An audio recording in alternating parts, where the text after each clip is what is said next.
A group of white armored soldiers were advancing through the woods when several zombies appeared directly in front of them. Lance signaled for them to stop. It would have been a piece of cake for them to deal with the zombies, but Lance turned to look at Gabriel and Aaron. They exchange a glance, showing no intention to refuse. It's evident that Lance doesn't trust them due to the apartment incident and is testing them. Daryl joins in to help. Military discipline and orders mean less to him than friends and family. The three of them, without fear, confront the zombies. The zombies in front of them pose no real threat. Aaron smashes a zombie's head with a punch, while Gabriel cleaves another with a knife. Daryl, showcasing superior skills, uses the rifle but to fend off one zombie before thrusting a bayonet into another's head. Their fighting style is simple and straightforward, and they seem to have a lot of experience. Lance's expression gradually changes. Those not under his control are potential enemies. Just as he contemplates, the trio finishes the fight. As a soldier, Daryl shows no reverence for Lance, the superior. Lance is indeed a smiling tiger. When interacting with people,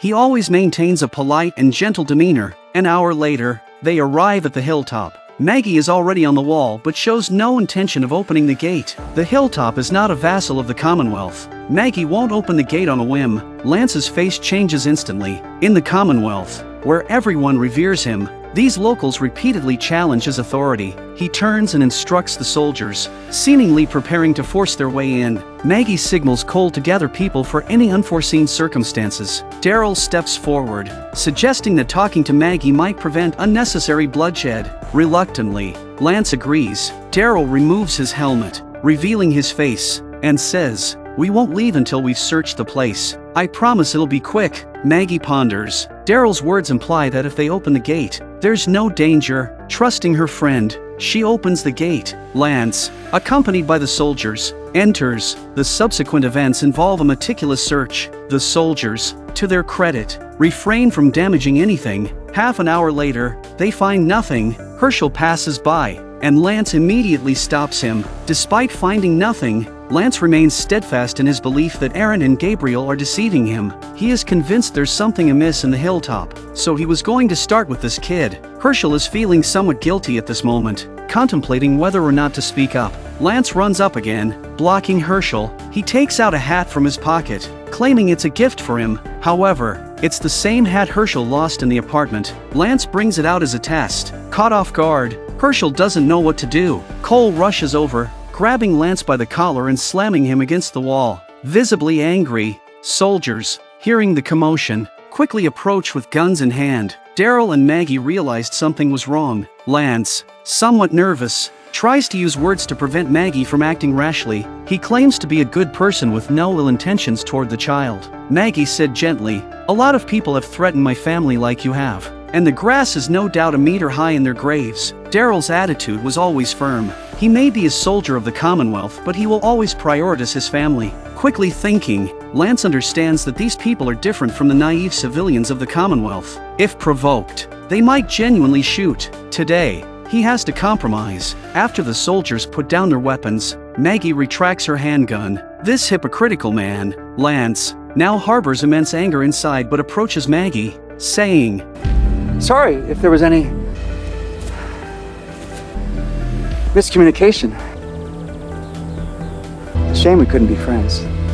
Once he finishes speaking, he leaves with the soldiers. After leaving the Hilltop, Lance changes his strategy. He divides the soldiers into two teams, claiming that separating the search will be more efficient. By nightfall, Daryl's team finds nothing. However, they suspect that due to the events during the day, Lance deliberately kept them away, possibly having the soldiers monitor them. On the other side, Lance's team is also resting. A soldier approaches, reporting a discovery in the distance. Lance whistles, signaling his subordinates to follow him. The soldier spotted Leah, the one who actually took the supplies, and she was studying the weapons. Suddenly, there seems to be a disturbance in the jungle. She doesn't appear to be alert, but pretends she didn't hear anything and walks straight into the tent. Soon, soldiers surround the area, and the person leading them opens the tent, only to find it empty. Confused, they hear gunshots. One soldier's foot is pierced, followed by another. Lance only cares about the lost firearms from start to finish. As for how many people died,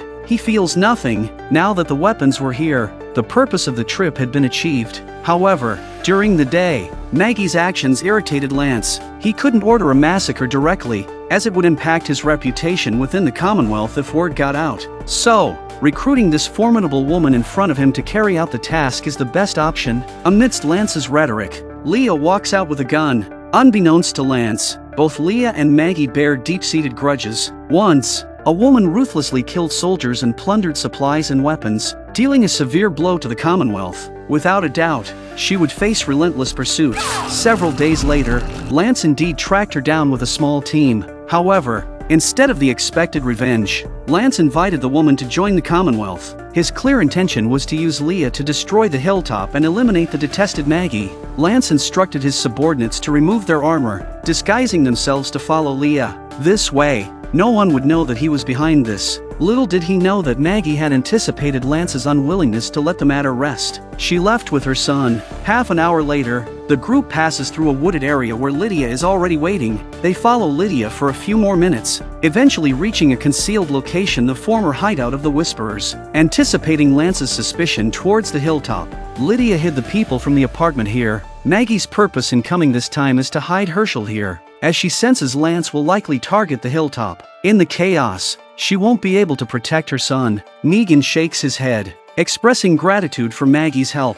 He assures her that the child is fine under his watch. However, he refuses to hide in a cave while she goes back alone to guard the Hilltop. If necessary, she should consider abandoning the place, emphasizing that survival is paramount. In the past, Maggie would have likely argued against Negan. This time, she softly says, "Maybe the Hilltop isn't worth my persistence, but the people inside need me to save them. The war between Lance and me will only end when one side perishes, leading to an endless situation that can't be resolved by fleeing." Maggie declines their kindness. She doesn't want to involve Negan and the others. She only hopes they can take Herschel far away from the Hilltop until the war is over. Negan finally waited for this day when he could, in all righteousness, use his actions to make amends for this mother and son. Suddenly, a loud buzzing sound fills the air. When they look up, they are astonished to see countless locusts swiftly sweeping across the land, seemingly foretelling impending disaster. On Lance's side, after Leah leaves, the remaining soldiers pack their belongings. Lance is ready to witness Maggie's demise at the Hilltop.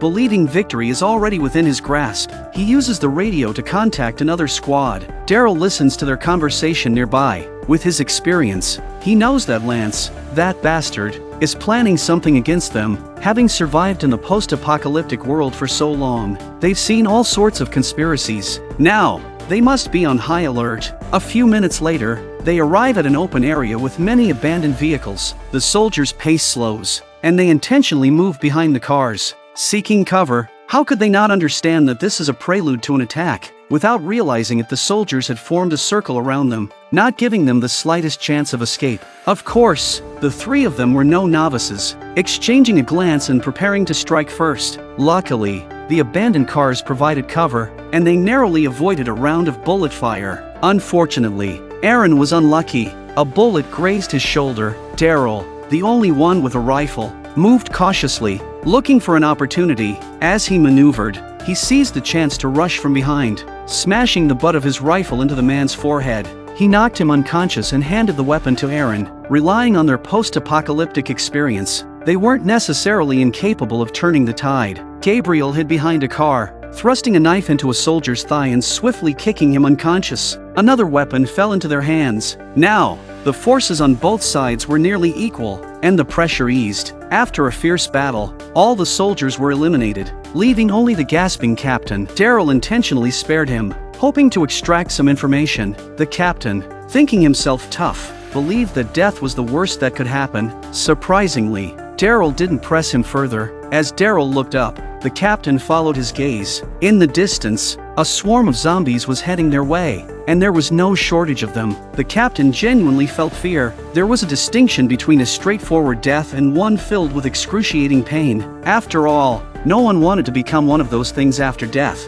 Though the information was vague, they could guess that the bastard Lance was probably going after the Hilltop. Maggie was in danger now. At that moment, the man's walkie-talkie rings with Lance's voice. Daryl picked it up. Lance's face changed, but he had no intention of going after them. Instead, He intended to witness the death of Maggie first. In the evening, the houses in the Hilltop were brightly lit. They aimed to discreetly eliminate everyone inside. The halls were quiet and there was no sign of anyone until they came to the ground floor and saw the lights spilling out of the rooms. The man in charge immediately signaled his men to get ready, and then he approached a little closer. Upon pushing open the door, they were greeted by the sight of several gasoline barrels. After Maggie sent her son out, she set up a trap inside the house, and these people did come, but they didn't see Lance's figure just now. He is really an old fox, always instructing others to do bad things. Everyone agreed to the plan, but just as they prepared to act, Leah emerged with a gun in hand. This woman was no pushover. She had deliberately stayed back and not joined the soldiers on the ground floor. Maggie couldn't believe it was Leah, but now was not the time for contemplation. Escaping was the immediate priority because Lance might be on his way.